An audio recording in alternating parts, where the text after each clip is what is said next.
அனைவருக்கும் வணக்கம். இன்றைக்கும் நாங்கள் பைப்பிங் நூலை வச்சு எப்படி எம்பி போடுறோன்னு சொல்லி தான் பார்க்க போகிறோம். இதில் நான் ஏற்கனவே பைப்பிங் நூலை எப்படி பொருத்துறேன்னு சொல்லி முதல் வீடியோவில் சொல்லியிருக்கதால் நான் அதை வீடியோ எடுக்கல, பொருத்தி வச்சுருக்கிறேன் பாருங்கள். இதுக்கு மேலால் அப்படியே நான் தைச்சிட்டு போகிறேன்.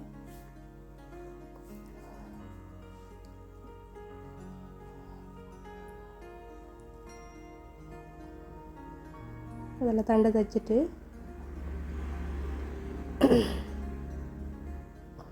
அப்புறம் இந்த இலை வரும்போது இதிலே ஃபுல்லாகவே நான் 2 பைப்பிங் நூல் கிடையாலையும் அப்படியே தைக்க போகிறோம். இந்த 2 பைப்பிங் நூல் கிடையாலையும் தைக்க போகிறோம் பாருங்கள்.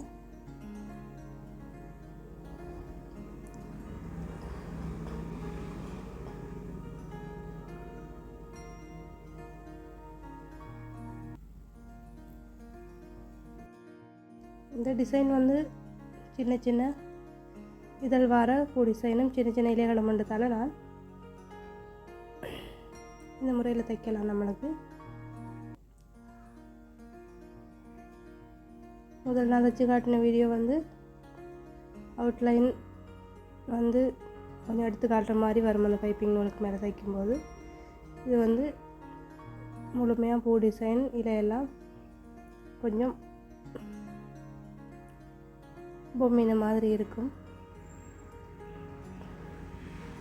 சாதாரணமாக நம்ம தைக்கிறத விட இந்த பைப்பிங் நூலை வச்சு தைக்கும் பொழுது அது கொஞ்சம் இன்னும் நல்லா மேலே தெரிகிற மாதிரி இருக்கும்.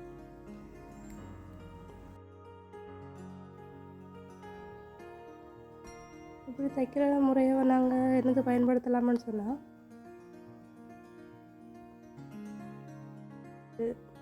ஷல்வால்ற கழுத்து டிசைன்களுக்கு, கைக்கு, இல்லாட்டி நம்ம ஒரு ஜீன்ஸு கூட கீழே கால் பகுதியில் விளிம்புக்கு இப்படி சின்ன சின்ன டிசைன்கள், சின்ன சின்ன பூ இலைகள் வர மாதிரி டிசைன் தைக்கும்போது பைப்பிங் நூலை வச்சு தைக்கும்போது அது இன்னும் கொஞ்சம் நல்லா வடிவாக இருக்கும். அப்படி டிசைன்களுக்கு இதை பயன்படுத்தி கொள்ளலாம்.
பூ டிசைன் தைக்கும்பொழுது இந்த ஒவ்வொரு இதழுக்கும் இடையில் சின்ன சின்ன இடைவெளி வர மாதிரி வரைஞ்சி கொண்டா அந்த நூல் பொறுத்துறதுக்கும் இலகுவாக இருக்கும்.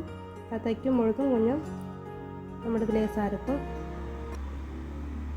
அந்த பூவும் ஒவ்வொரு இதழ் தனியாக தெரிகிற மாதிரி இருக்கும். நம்ம இதழை நெருக்கி கீறும் பொழுது அந்த நூல் வந்து நம்மளுக்கு பொறுத்துறதுக்கு கஷ்டமாக இருக்கும். சின்ன சின்ன லேசான சின்ன இடைவெளி கொஞ்சம் விட்டுட்டு இந்த ஒவ்வொரு இதழையும் வரையும் பொழுது நம்மளுக்கு இந்த டிசைன் நல்லாவே வரும்.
பாருங்கள், நான் முழுமையாக தைச்சிட்டேன்.